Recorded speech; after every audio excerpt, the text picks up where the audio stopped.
Bayangkan jika ternyata di seluruh penjara Indonesia ada orang yang dipaksakan untuk menjadi tersangka.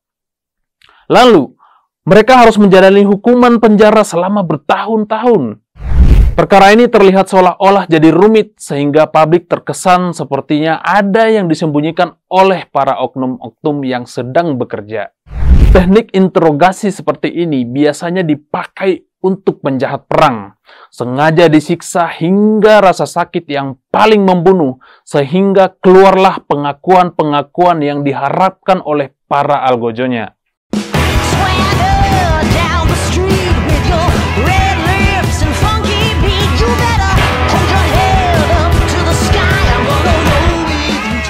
Sejak Peggy Setiawan ditangkap dan dijadikan sebagai tersangka pada bulan Mei lalu oleh Polda Jawa Barat, saya adalah salah satu orang yang yakin betul jika orang ini tidak bersalah sama sekali.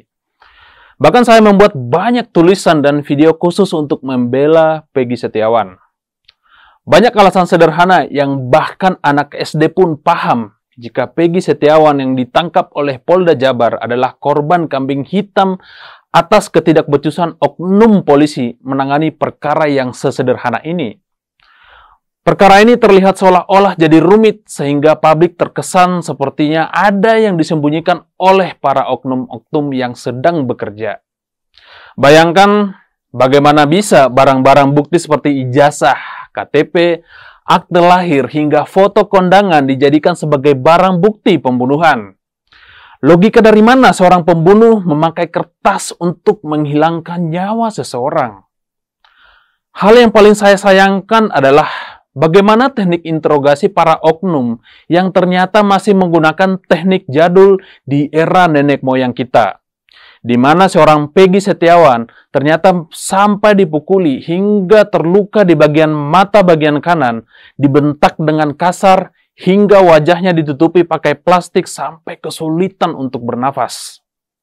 Teknik interogasi seperti ini biasanya dipakai untuk penjahat perang, sengaja disiksa hingga rasa sakit yang paling membunuh, sehingga keluarlah pengakuan-pengakuan yang diharapkan oleh para algojonya. Tujuan dari interogasi ini hanya satu, agar Peggy Setiawan mengakui perbuatan yang sebenarnya tidak pernah dilakukan sehingga pelaku pembunuhan Vina dan Eki seolah-olah sudah benar-benar tertangkap, sehingga akan masuk dalam BAP dan akan dibacakan sebagai penguat tuntutan di pengadilan.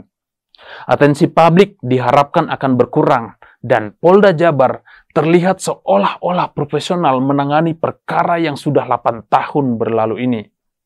Sayangnya, menangkap Peggy Setiawan malah menjadi bumerang bagi Polri, khususnya Polda Jawa Barat. Belum padam isu soal kasus Afif Maulana yang diduga dihajar oleh puluhan oknum hingga tewas di Sumatera Barat. Polri kembali dipukul telak oleh putusan pra-peradilan yang mengabulkan tuntutan Peggy Setiawan sepenuhnya. Kuli bangunan itu bebas, dia menang dan jadi pahlawan bagi rakyat kecil hari ini. Sedangkan Polda Jabar jadi bulan-bulanan warga lewat media sosial. Lihat saja akun media sosial Polda Jabar. Semua ramai penuh dengan hujatan, cacian, makian, sumpah serapah yang membuat institusi Polri tak lagi terlihat sebagai institusi yang terhormat. Muncul pula istilah-istilah lucu gara-gara kinerja kepolisian kita yang terlihat sangat lucu, salah tangkap, dan terkesan sangat lambat. Namanya Ladusing, karakter inspektur polisi dalam film Siva. Ladusing ini adalah polisi yang bertampang lucu dan selalu gagal menangkap penjahat. Justru, anak kecil yang bernama Siva malah memiliki naluri detektif dan sering berhasil membasmi para penjahat-penjahat di India. Karakter inspektur Ladusing sedikit banyak mirip-mirip dengan apa yang terjadi di Indonesia saat ini. Lalu, karakter Siva dimainkan oleh siapa? Ya kita, netizen-netizen yang tidak berhenti untuk menyuarakan keganjilan-keganjilan atas setiap kasus hukum yang terjadi di negeri ini. No viral, no justice. Banyak kasus yang akhirnya ditangani dan pelakunya ditangkap karena kasus ini keduluan viral sehingga polisi-polisi terkesan kelabakan menangani kasus ini karena sudah ditekan oleh masyarakat. Tapi, di balik itu semua, kecintaan saya kepada Polri bukan berarti saya hilangkan juga. Bagaimanapun, Polri adalah lembaga yang harus kita tegakkan marwahnya, agar sifat ladusing tidak menjadi karakter yang melekat pada anggota Polri. Jangan sampai Polri dijadikan sebagai lelucon setiap hari oleh kita semua. Kehormatan Polri itu bisa kembali hanya dengan perilaku anggotanya yang tidak pilih-pilih kasus, tidak pilih kasih, dan juga adil dalam menangani semua masalah. Tidak ada artinya hasil survei tentang tingkat kepercayaan kepada Polri yang tinggi hingga 75%. Jika kasus seperti Vina, Afif Maulana, hingga pembakaran wartawan di Sumatera Utara tidak bisa ditangkap pelakunya tanpa basa-basi. Jangan biasakan netizen sebagai second opinion atas tindakan kalian karena kepercayaan rakyat yang sangat rendah.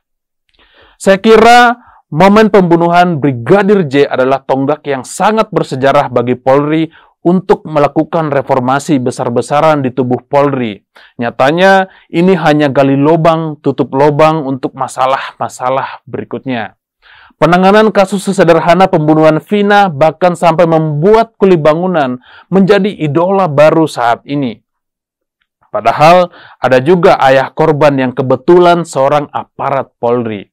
Bagaimana mungkin naluri seorang ayah tidak tergugah untuk mencari pembunuh ayahnya?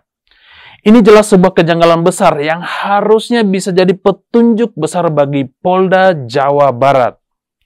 Salam presisi ternyata hanya jadi salam presisi. Tekan sana, tekan sini.